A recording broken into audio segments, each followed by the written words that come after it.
తెలంగాణ కాంగ్రెస్ లో ఎన్నికల వ్యూహాలపై TPCC working president Jaggareddy కీలక వ్యాఖ్యలు చేశారు. డిలిమిటేషన్ తర్వాత అసెంబ్లీ స్థానాలు పెరగడం ఖాయమని, అదే అంచనాతో 117కు పైగా స్థానాలు గెలుస్తామని సీఎం రేవంత్ చెబుతున్నారని తెలిపారు. సీఎం వ్యాఖ్యలతోనే ఎన్నికల ప్రచారానికి శ్రీకారం చుట్టారని భావించవచ్చని అన్నారు. 3 ఏళ్ల ముందే భారీ టార్గెట్ పెట్టుకుని ముందుకు సాగడం రాజకీయంగా సరైన నిర్ణయం అంటున్నారు జగ్గారెడ్డి. ఎమ్మెల్యేల పనితీరుపై అంచనా వేసే హక్కు ముఖ్యమంత్రికే ఉంటుందన్నారు. తన రాజకీయ భవిష్యత్తుపై స్పందించిన జగ్గారెడ్డి సంగారెడ్డి నుంచి తాను పోటీ చేయనని, అక్కడ నిర్మల పోటీ చేస్తారని తెలిపారు. అయితే ఎన్నికల్లో తాను పోటీ చేయనని చెప్పడం లేదని, పార్టీ ఆదేశాలు, అధిష్టానం నిర్ణయం మేరకు నడుచుకుంటానని చెప్పారు. అధిష్టానం ఆదేశిస్తే హరీష్ రావుపై కూడా పోటీ చేసేందుకు సిద్ధమన్నారు జగ్గారెడ్డి. మరింత సమాచారం మా కరెస్పాండెంట్ అజీం అందిస్తారు. అజీం,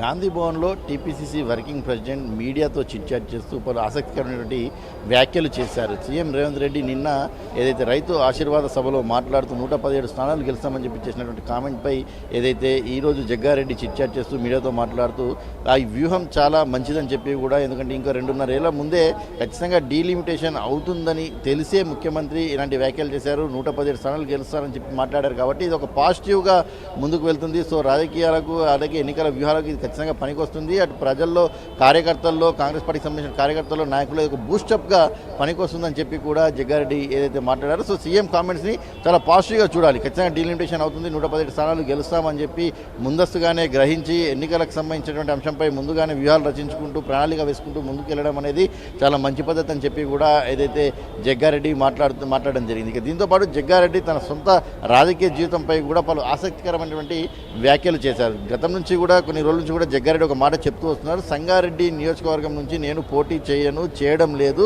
ఇక్కడ నుంచి నిర్మలా జగ్గారెడ్డి తన భార్య పోటీ చేస్తుందని చెప్పి కూడా అనేక సందర్భాల్లో చెప్పుకుంటూ వచ్చారు. ఈరోజు కూడా అదే విషయం చెప్పుకుంటూ వచ్చారు. ఒకవేళ ఆ సమయానికి ఇంకా కాంగ్రెస్ పార్టీకి సంబంధించిన కార్యకర్తల నా ఇంట్లో నుంచి ఎవరైనా వస్తారా, అది పార్టీ ఆదేశిస్తే, పార్టీ నిర్ణయిస్తే అలా కూడా జరుగుతుందని కూడా చెప్పారు. ఇక ఇలా చెప్తూనే మరోవైపు మరొక కామెంట్స్ కూడా ఏదైతే చేస్తున్నాను, నేను పూర్తిగా పోటీ చేయను అని చెప్పట్లేదు. నేను సంగారెడ్డి నియోజకవర్గం నుంచి ఇక నేను పోటీ చేయను, నా జీవితం సంగారెడ్డి నుంచే మొదలైంది. వార్డు మెంబర్ నుంచి, మున్సిపల్ చైర్మన్, మున్సిపల్ నుంచి 2 సార్లు 3 సార్లు ఎమ్మెల్యేగా, అలాగే ప్రభుత్వ విప్గా పనిచేశాను. సంగారెడ్డి ప్రజలు నన్ను ఆదరించి నాకు ఓట్లు వేస్తేనే అయ్యాను. సో కానీ ఇప్పుడు ఆ స్థానంలో మాత్రం తన భార్య నిర్మలా జగ్గారెడ్డి పోటీ చేస్తుందని చెప్పారు. అయితే అధిష్టానం ఆదేశిస్తే, అధిష్టానం ఒప్పుకుంటే సిద్దిపేటలో హరీష్ రావుపై పోటీ చేయడానికి కూడా తాను సిద్ధమని చెప్పి కూడా జగ్గారెడ్డి చాలా స్పష్టంగా చెప్తున్నారు. సో సిద్దిపేటలో ఖచ్చితంగా బలమైనటువంటి నాయకుడు నిలబడినట్టయితే హరీష్ రావు ఎటువైపు వెళ్ళలేడు కాబట్టి, హరీష్ రావు సిద్దిపేటకే పరిమితం అవుతారు కాబట్టి సిద్దిపేటలో కట్టడి చేయొచ్చు అనేటువంటి ఒక వ్యూహాత్మకమైనటువంటి నిర్ణయాన్ని జగ్గారెడ్డి తీసుకున్నట్టు కూడా ఏదైతే మనకు తెలుస్తుంది. సో జగ్గారెడ్డి మాట్లాడుతూ ఈ రకమైనటువంటి వ్యాఖ్యలు, అంటే ఒకవైపు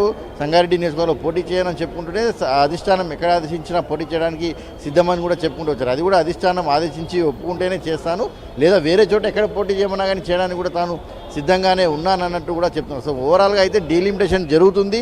సీఎం వ్యాఖ్యలను పాజిటివ్గా తీసుకోవాలి. అలాగే సంగారెడ్డి నియోజకవర్గానికి సంబంధించిన అంశంపై కూడా నిర్మలా జగ్గారెడ్డి లేదా ఇతర కార్యకర్తలైనా పోటీ చేస్తారు అని చెప్పి క్లారిటీ ఇచ్చారు. అలాగే తాను సంగారెడ్డి నియోజకవర్గం నుంచి పోటీ చేయను, కానీ ఖచ్చితంగా ఎన్నికల్లో పోటీ చేస్తాను, అది సిద్దిపేట నుంచా మరొక వైపు నుంచా అనే దానిపైన కూడా జగ్గారెడ్డి మాట్లాడుతూ చాలా స్పష్టంగా క్లారిటీ అయితే ఇవ్వడం కూడా జరిగింది. సింధు.